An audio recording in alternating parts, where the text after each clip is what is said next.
And welcome to the Elite Tennis Podcast. Amanda Fink, how are you doing today? Hey, Mike, I'm good. I'm better now that I'm hanging out with you. Coming to you from sunny San Diego, California. It's always nice, but always a great honor to be hanging out with you.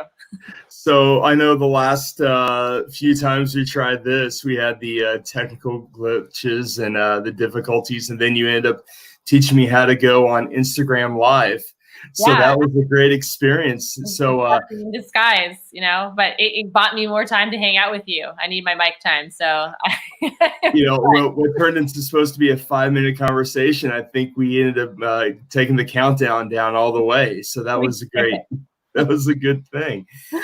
So let's talk a little bit. What are you doing now? Like, what's going on with you in your life? And you kind of give everyone an update on what's new with you. Sure. So I'm at a private club in San Diego. Our club is just slowly starting to open up pieces, and I was able to return to teaching last Wednesday. Since then, I have been slammed. I'm the head pro over there. So once I got back, everyone was super jazzed to play tennis. So I probably did more lessons than my body could probably handle after not teaching or doing much of, besides maybe working out for a couple months. But we're kind of back in full force, so I can teach private lessons and some semi-private lessons, which has been great. It's been great to return to the club, to see all my clients again. Also in the midst of this, I am in the process of making a move at the end of the summer. I've been in San Diego for the past almost coming up on 8 years, and I'm going to be relocating to Tucson at the end of the summer. So I'll be starting there in the fall. So that'll be a new adventure. So my life has always generally been a lot of things happening at one time. This summer has definitely not been any different, but I'm just thrilled to be back on the courts, really. So let's start from the beginning. So how did you get involved with tennis? Okay, so I started playing when I was 8, so I'm a player. So I played junior tennis growing up. I played in college for USC. After graduating in 2009, I played 3 years professionally, singles and doubles. After about 3 years or so, from a lifetime of traveling and living out of a suitcase and having that, I traveled with friends sometimes, but having that kind of lonely-ish lifestyle, I was ready just to be in one place for a while. So I ended up stopping playing, came back to my hometown in Calabasas and moved back in, my parents, and then started teaching at the local club that I grew up with and trained at with Steve McAvoy and Top Seed Academy. Helped them out for almost 2 years. And then my now husband got into medical school at UCSD. So that brought us to San Diego, where I started working at 2 facilities and then ended up getting very busy at Santa Luz and have been full-time there ever since. So I've had truly the tennis full circle journey.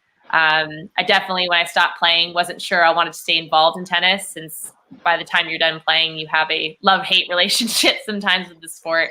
But it was really fun to connect with people, to deliver information, to find out how people tick.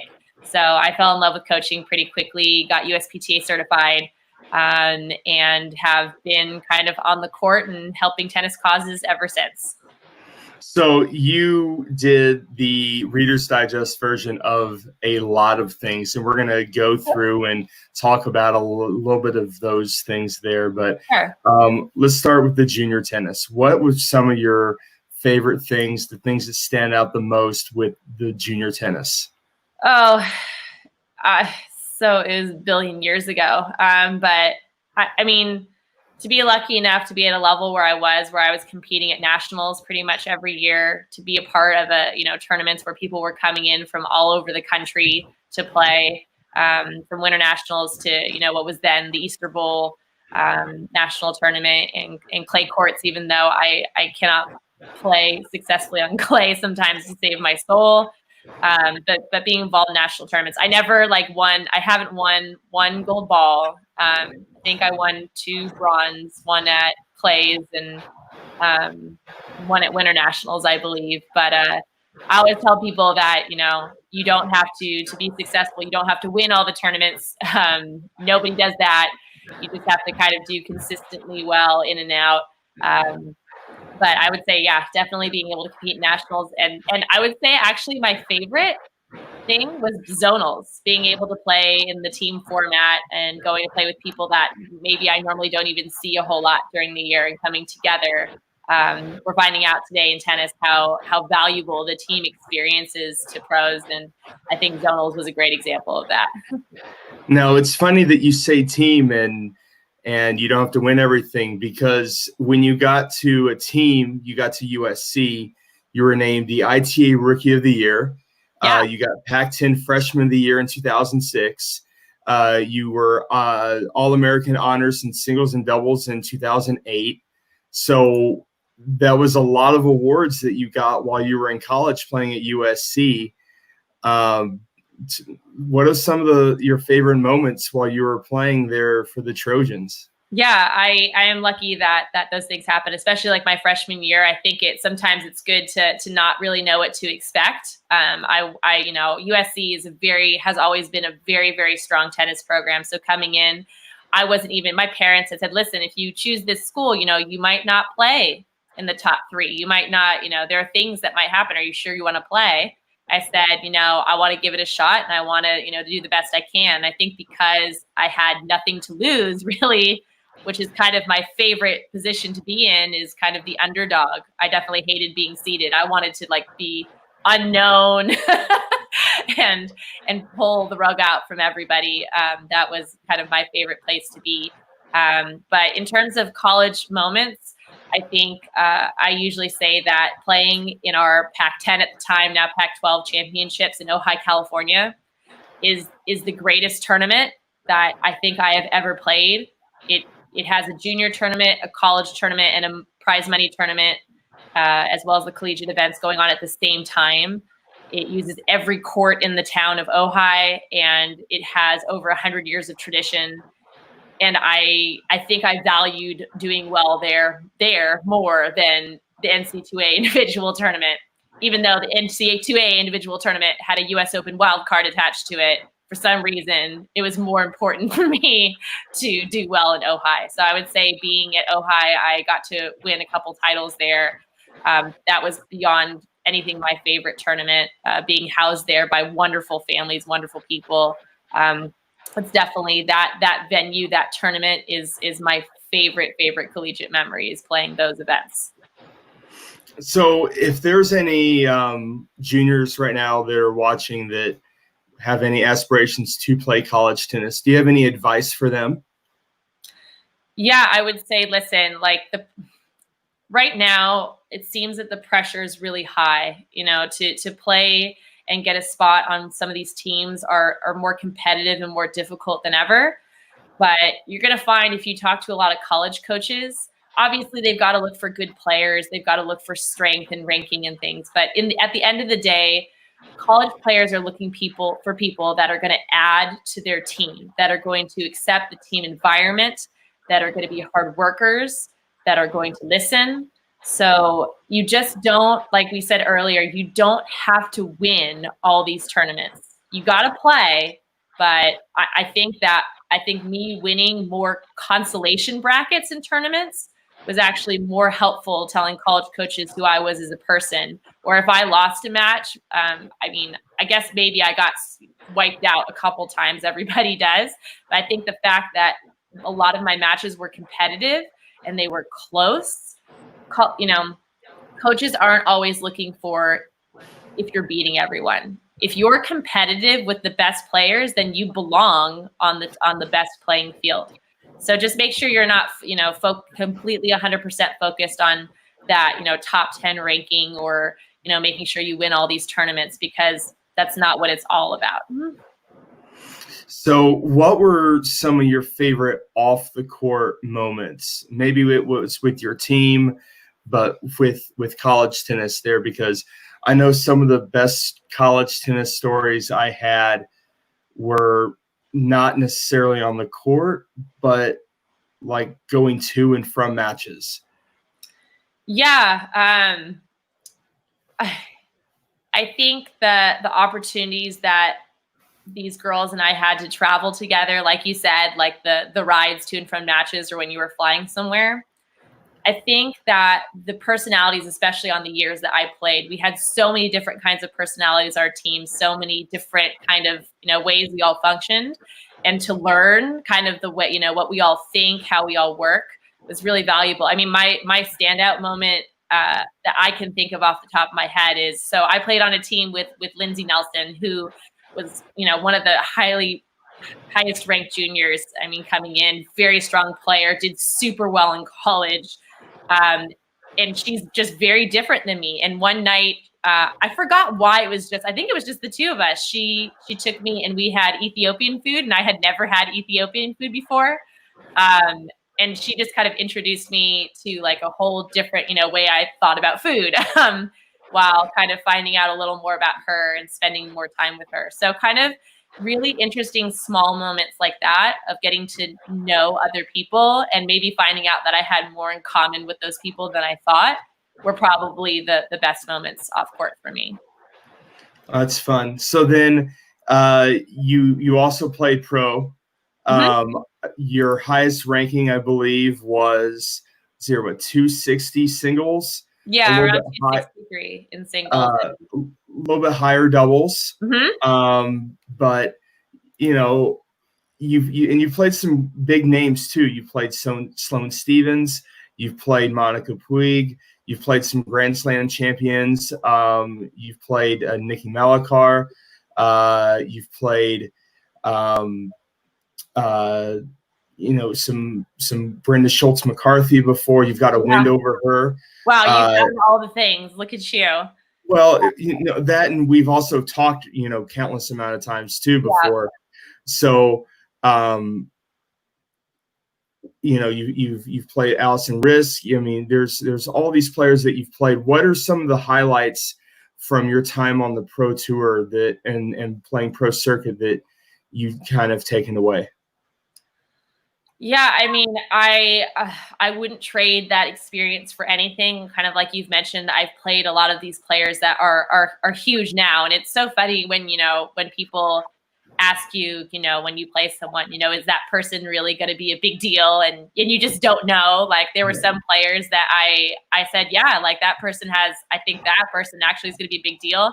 And then there are like two people that I was like, I don't get it, that ended up exploding and being amazing. So it's so funny. Tennis is very unpredictable, but I had one year where I had like a huge success year. I think it was actually in between college years where I got to the finals of a 50K in Allentown and won a 10K in Atlanta.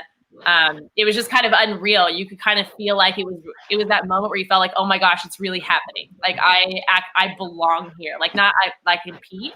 Like I think I always knew I could be competitive with people, but to have a summer like that and to feel like, you know what, I can't only compete, I belong up here was probably like the hugest defining moment for me in my pro tennis. Knowing that I could do it. And it was verified with results, getting to play some of those people that you mentioned and having some success was definitely a highlight. But I mean, I would say like what stands out actually most from my pro career are the people that I got to meet from all over the world. To say that you have contacts and have friends from all these different countries is just a beyond unique experience. And the families, I after a while started learning the ropes of the pro circuit, and that housing was going to be a way better option than jamming 5 girls into a hotel room. Some of the families that I stayed with, in Lexington, Kentucky, and in Kansas City, and their whole environment with K-Cut tennis, getting behind you. These people made all the difference to me, not only with my play, but kind of as the person as I am now. So I as much as I appreciated some of the success I had, I also more so appreciate the people that I met and the friendships I made.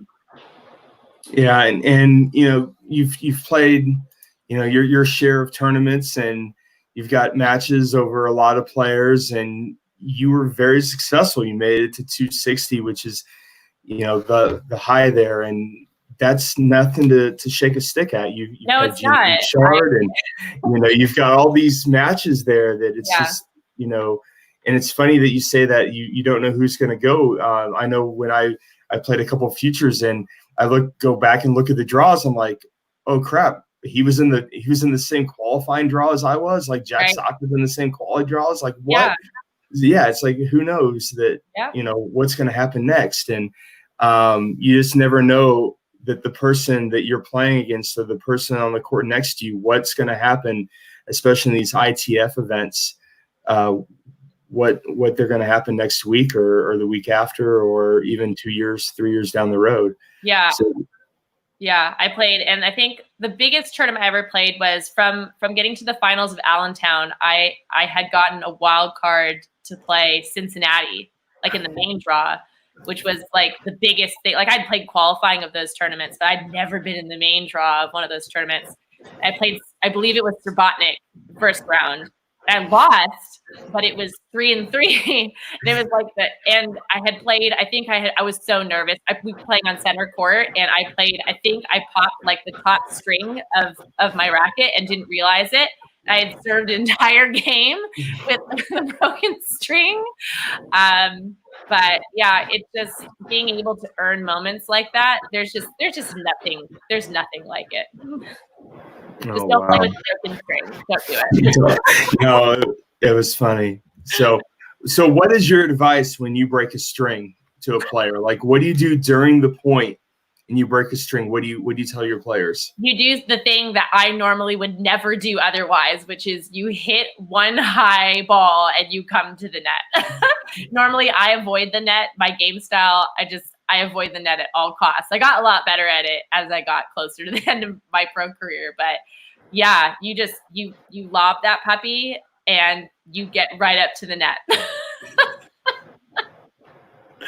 That's funny. So talking about coaching now, you've made the transition from being a very successful junior, having a great college career, having a successful professional career, to now you're coaching full time. Mm-hmm. You're in San Diego currently, transitioning to Tucson later this year. Mm-hmm. What are some of your more successful moments on the coaching side of things? Oh my gosh, that's so hard. And I think as I am getting ready to transition from here, I mean, the things that flood my mind are again like and kind of the same thing that I took away from my pro career most of all is just the amazing connections I've been able to make with people. I honestly, when I got into coaching, I was like, I don't think I'll do this, but I'm not sure how good I am going to be at it. Just because you're a good player does not mean you're going to be a great coach. And I've been pretty focused on me forever, and to be able to explain things to another person in the way that they need it is a whole different level of expertise that I wasn't sure I was going to maintain. But I would just say that I've gotten to coach, some really fun ladies here, our kids program, getting to see some of our kids make their way onto varsity high school tennis teams has been super rewarding when you're with someone, from the, 5th grade and they're about to start high school tennis and they make the team and they text you or call you and they say, Coach Amanda, I made the team, or their parents do, because the parents are more excited than the kids are.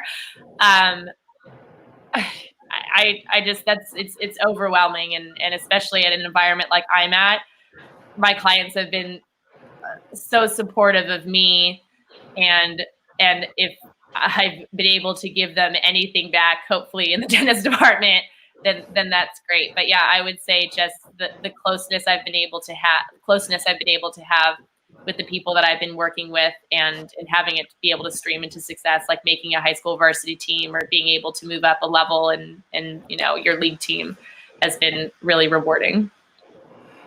That's great. So last September, Vegas. Yeah. You had one of the best introductions to a presentation at a USPTA World Conference ever. Thank you.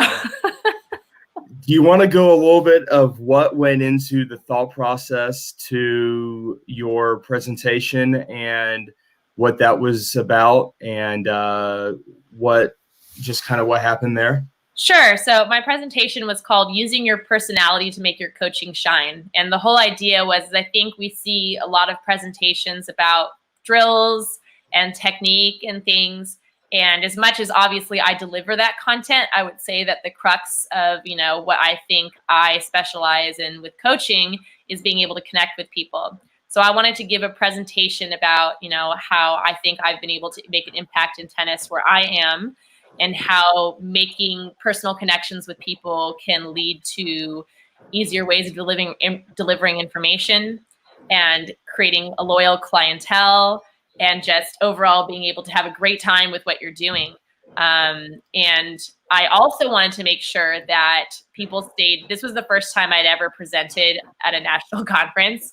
And I told myself that even if my presentation for some reason was not well received, that it was going to be memorable. So I decided, since part of my presentation was talking about that, I would bring in kind of some of my own appropriate interests sometimes and share it with members and share it via events. I'm a very avid, for those of you that don't know, I'm a very avid karaoke candidate. I love singing more than lots of other things. It is my outlet now. And so I decided that, that is a huge part of my personality, kind of being out there in people's faces. And I said, well, I found a song that kind of had a theme that matched my presentation. So I said, you know what, I'm going to sing for the first 2 minutes of my presentation while everyone's warming up. So at least if people, don't come away with it with information, they at least stayed awake. They at least paid attention for a little bit, and maybe it would be memorable. So I sang the Greatest Showman theme song. It's done by Panic of the Disco, and I had an amazing time. I actually think that I've sung at the intro of one other presentation I've done, and I found that it actually makes me feel more comfortable. I am not immune to normal things, so I do get nervous speaking in front of big groups of people, but for some reason singing makes me feel better. And I think it is because I get to connect with people for 2 minutes. You get to see people at least smile, because they're like, what on earth is she doing? So it kind of actually put me at ease a little bit, but I had a great time doing it, so I hope people liked it too.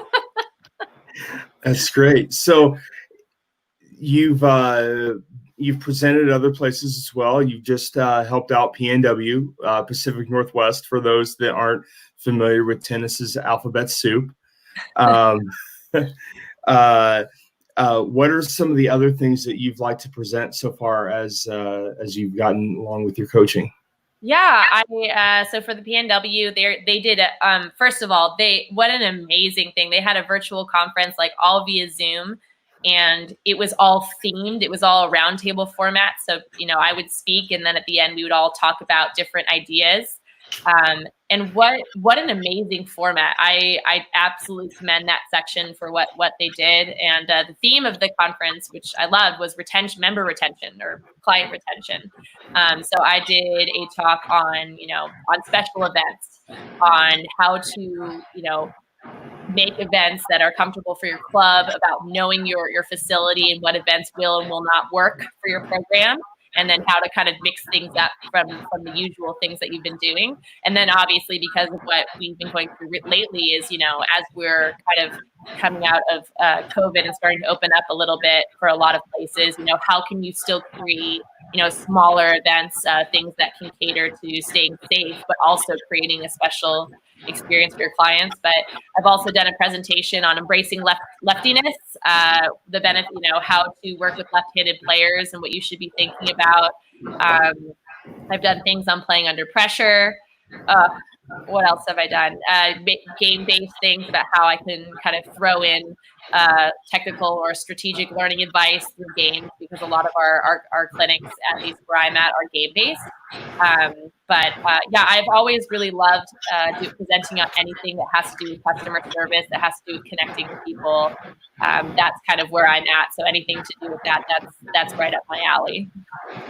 That's awesome. So I noticed that you don't have any presentations that involve you and your study of the Masked Singer.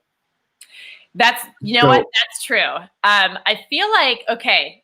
First of all, for those of you that don't know, So Mike watches The Masked Singer, and he told me about it, and now I watch The Masked Singer, and now it's a thing where.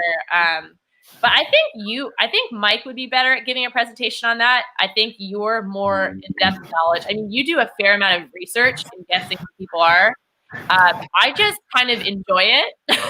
I enjoy it for the same reason that I like the first section of The Voice. I like seeing the judges and who will turn their chairs for. And then after that stage, I usually stop watching. The Masked Singer is like that the entire season. So I constantly want to find out who people are, and hopefully some of them are ones I know. But some of them are really, really good. So it's been fun to watch.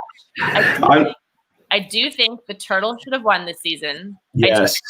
I'm glad that a woman won, but I mean, the Turtle.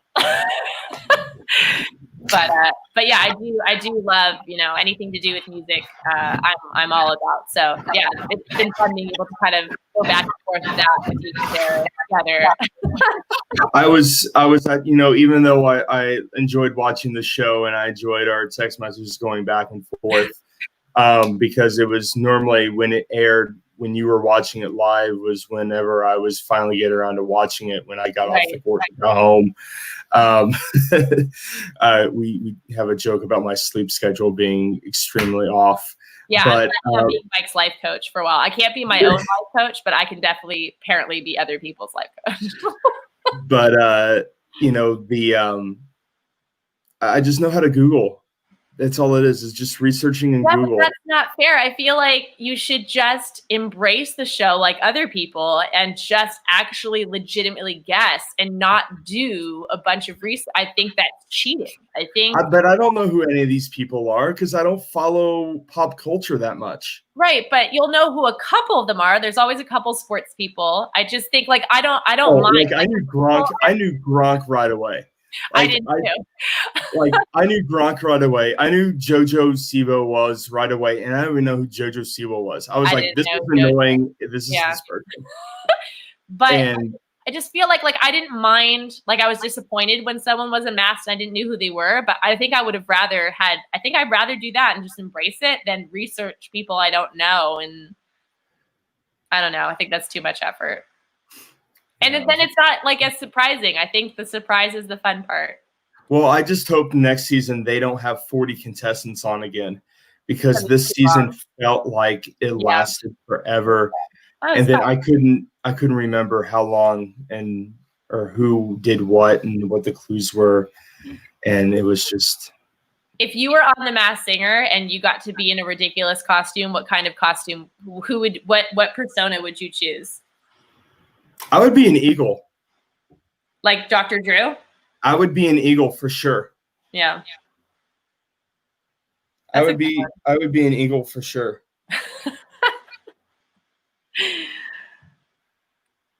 I think I would pick giraffe. I would definitely want to be a giraffe. It'd be super fun. that or I'm not sure what other animal. Probably some sort of monster. Or an owl. Oh my gosh. I can't even believe I didn't I could do an owl. I could do an owl. I actually have a connection to an owl. Do you have a connection for an owl? A connection for an owl? Why? What do you mean why I say owl? Yeah. Yeah, okay. So an owl's always been one of my favorite animals, and it's an animal that my husband likes. So it's so my husband and I are very, very different. And it's one of the few things that we agree on. Hence, in our house, there were not owls everywhere, but there was a fair representation of owl things in our place because it was just something that one of the few things we agreed on. But I love me an owl. Okay, so I don't have anything owl, but bad. I know, too bad, but I do have this. No. Wow. No way. Absolutely. That's insane. So, oh my gosh, please tell me you use that at club events. Not club events, not yet, but there's been some bar crawls. Yeah. And some outside events, not at the club, where this has made an appearance. Yeah. And this has actually won some photo contests before. So sweet. Definitely has came out I'm just saying that 4th of July is around the corner, and I feel like you could utilize that in many ways. Absolutely. Well, there's a thing called in Cape Coral, Florida, called Red, White, and Brew. And Boom. I thought it was Red, White. Well, there's Red, White, and Boom, which is the fireworks show. But then there's Red, White, and Brew, which is a 11-stop brewery and bar trolley tour. Yeah. And you pay, and you get like a little treat of like a sausage or whatever, and then you get like a little drink, and then you can like dress up patriotic, and then they've got like photo stops and stuff, and then so okay, very cool. It's good times. So that's actually one of some tickets for the next year's things. Yeah. Anyway, back to the Owl. My grade school was the Owls. Oh, cute. So I was actually played for the Elnora Owls. Yeah. Played basketball, wore owls across the chest, and Fun. Yeah, my story. Was the Cubs, because the high school was the Coyotes. So you were like the Cubbies that like worked their way up to being Coyotes. Oh, that's fun. That's interesting stuff that no one else I bet has ever got on an interview with Amanda Fink. Definitely not. The elementary school nickname is the Cubbies. Yeah. Fun insider information. We get all the information here on the Elite Tennis Podcast. That is why we are the Elite Tennis Podcast. That's right. We get the inside information here. Yeah. So let's talk a little bit about Elevate. Sure. And what Elevate is. Sure. So Elevate, we've expanded in the USPTA off of U30, which Jason Gilbert started, and Mike has done such a great job of leading.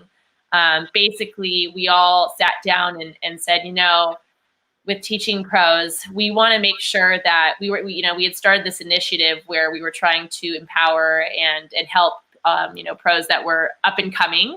And a lot of that meant kind of under the age of 30. But we realized that, every division has a different demographic. Some have, a lot of people that are under 30 and some don't. But what we were really kind of shooting for with that, I think, the overall message is we want everyone coming into the organization should be family. When you're a part of the USPTA, you should feel like, people are reaching out to you, that you're being included in events and education opportunities, that, you're a part of a really, really strong coaching, positive network. And so we wanted to make sure that was something that was offered to everyone in coming to the USPTA. So basically what happened is we've kind of expanded the U30 initiative and made it broader into Elevate, which is the idea of being able to engage and keep engaged every new member coming into the organization and our members that are under 5 years or less of their membership. I think, Mike and I have been I've been for a while, more than 5 years. And we are lucky that, I think we've had really great mentors that have reached out to us and included us in USPTA things, and we're all the better for it. And basically, we're just trying to do that for other people. We also have a great, mentorship program that's a completely different wing that will probably interplay with it. But yeah, we want to make sure all our divisions are empowered to be able to form committees that do engage with all of the incoming members and keep providing new, exciting ideas for our organization, as well as, identifying maybe some people that are going to be the future leaders, because the awesome people that we have kind of now won't be there forever.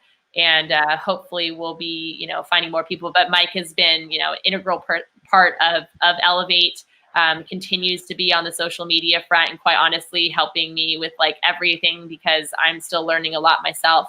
But I'm really excited about this initiative. I think it's going to be, if it really goes the way I think we would like it to, it will be a huge deal. And I think it will make our USPTA network a lot stronger, and will make pros feel, a lot more welcome and have a lot more information. So what's a way that a tennis coach or a tennis professional can get involved with this initiative or with this program? Absolutely. So if you are a pro that, and and to be involved anyone can serve on a committee or help out with the Elevate initiative, even if you're not 5 years or less into your membership. It's kind of just about the energy and about the goals.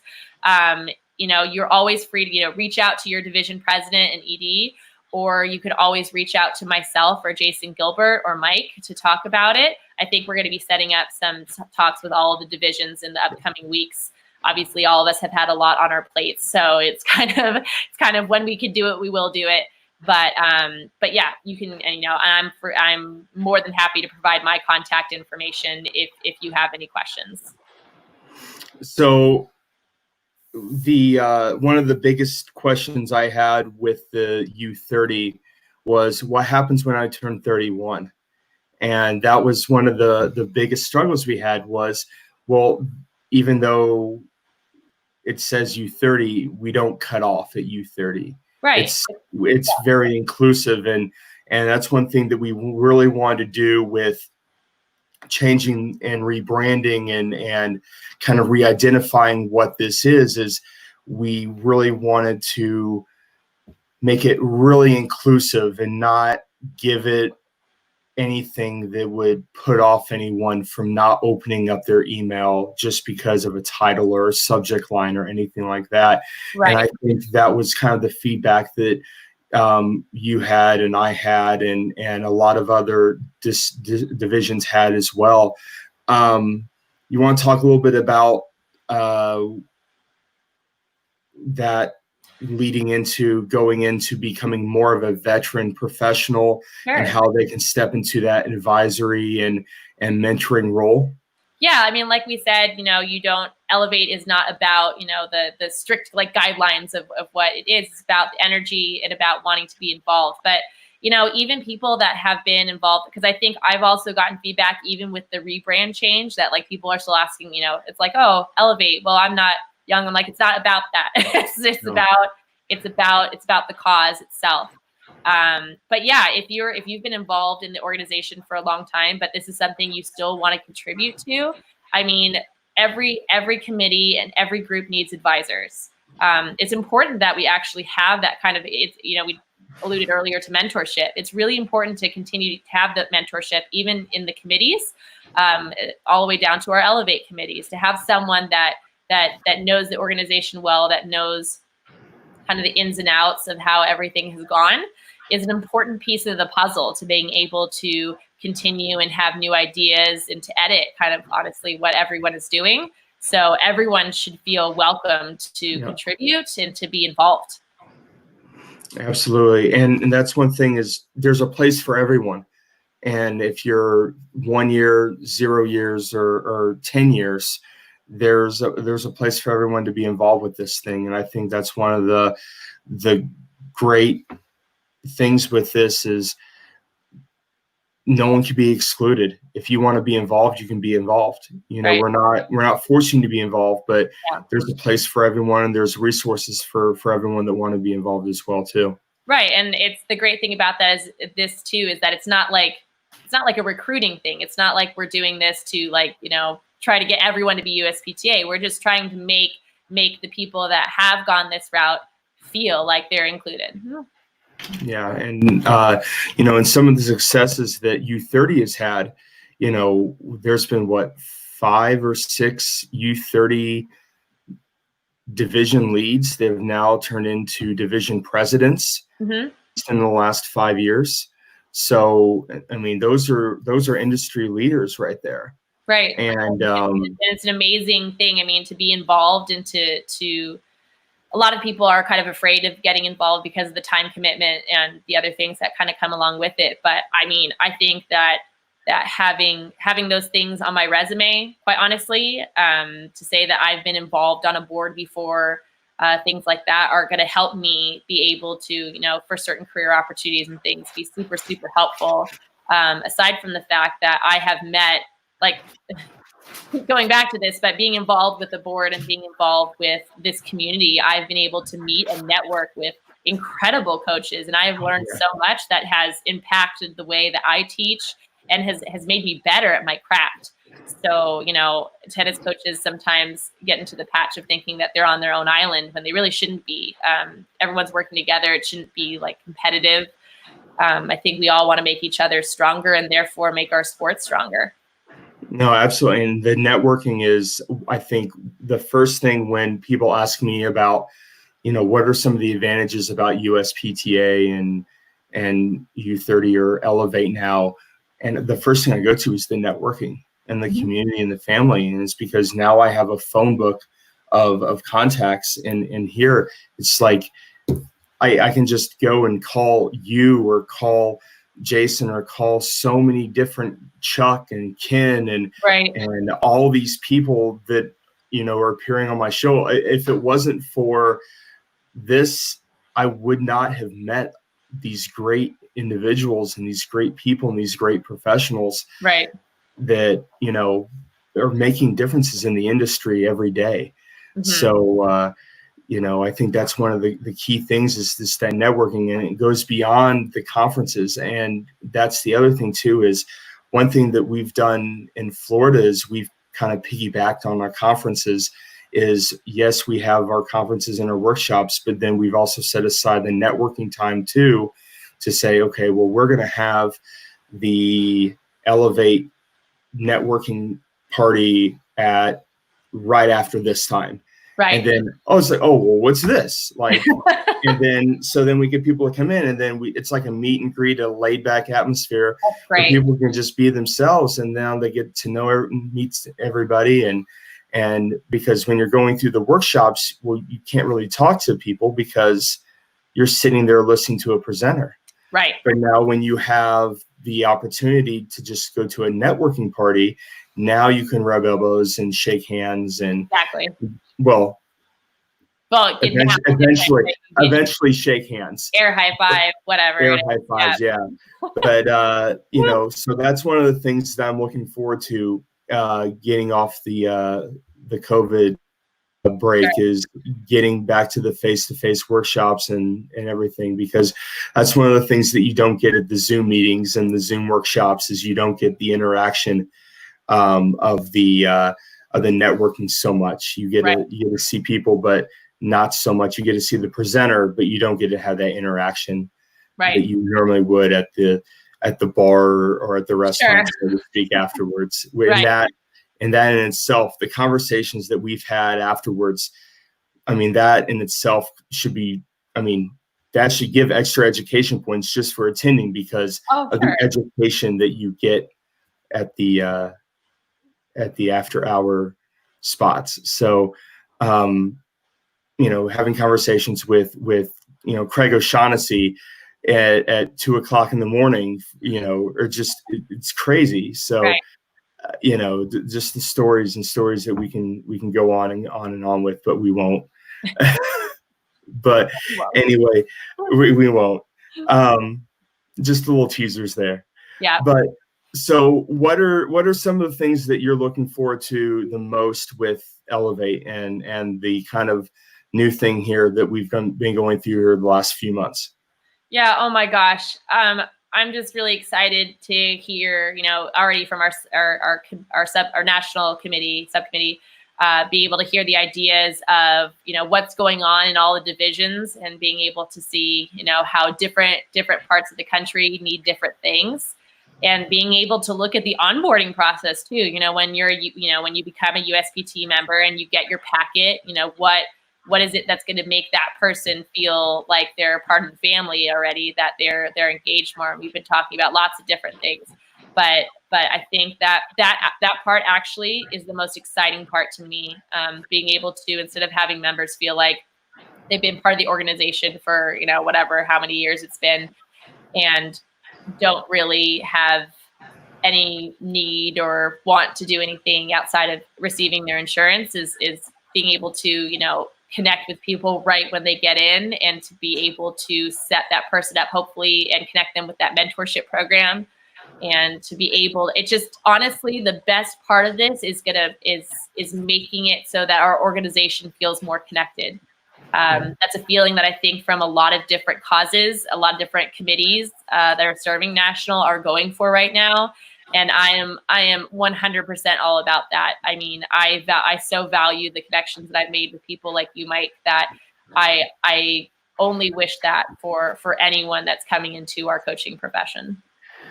So Amanda, thank you so much for your time this Sunday afternoon. Or yeah, it's Sunday afternoon for you. Sunday afternoon for me. It's just later afternoon for you. It's okay. I was telling you earlier that I think everything in Eastern time now, since I like basically I'm with you and Jason all the time. So everything for me is in Eastern time. It's like I've got the ADD brain. It's like, okay, well, it's 4:25, so -3 + 3 -3 again, so it's 1:25. Yeah. Yeah. But Amanda, thank you so much for your time, and for everyone else, be sure that you like, share, subscribe. If you are watching on YouTube, do that. If you're watching on or listening on Spotify or iTunes, be sure you download and subscribe as well. Yeah, we're just going everywhere. What's the word that you use, the acronym you use to say all of them? FITTY. FITTY. If you're on the FITTY, which is the Facebook, Instagram, Twitter, and YouTube. That's so great. Make that happen and tag me. Tag me in that. Make me go viral on that. Yeah. That'd be good. Well, thanks, Mike, for having me. This is super fun. It's always a pleasure to talk to you and talk tennis. No, always. And then, hopefully we'll have you on maybe in 6 months with some updates with you in Arizona and see how the sun's treating you down there. Oh my God. Yeah, that really should be the whole podcast in 6 months from now is saying, can Amanda handle Tucson heat? So here's when you finally get to Tucson, there's a restaurant that's just outside of town that has license plates all over it. Cool. I want to see it. Yeah, it's a cool spot. I want to see if it's still there. I haven't been there for a long time. Yeah. Probably like the last time I was in Arizona, or since I was in Tucson, it's forever ago, but I remember it. It's one of those like little childhood memories. Like you don't remember a lot, but you remember like certain things. Yeah. So, So if you happen to find that place, I don't know what the name of it is. We'll find out. I don't remember, but it had license plates all over all the walls. That's so from cool. Like every state. It was like old license plates. Hopefully it's still there. Yeah, but it was in Tucson. That. Yeah, I'll have to go find it. Yeah, but good stuff. Well, Amanda, thank you again, and for everyone watching, I hope you have a great rest of your weekend and take care. Thanks, Amanda. Thank you. Bye.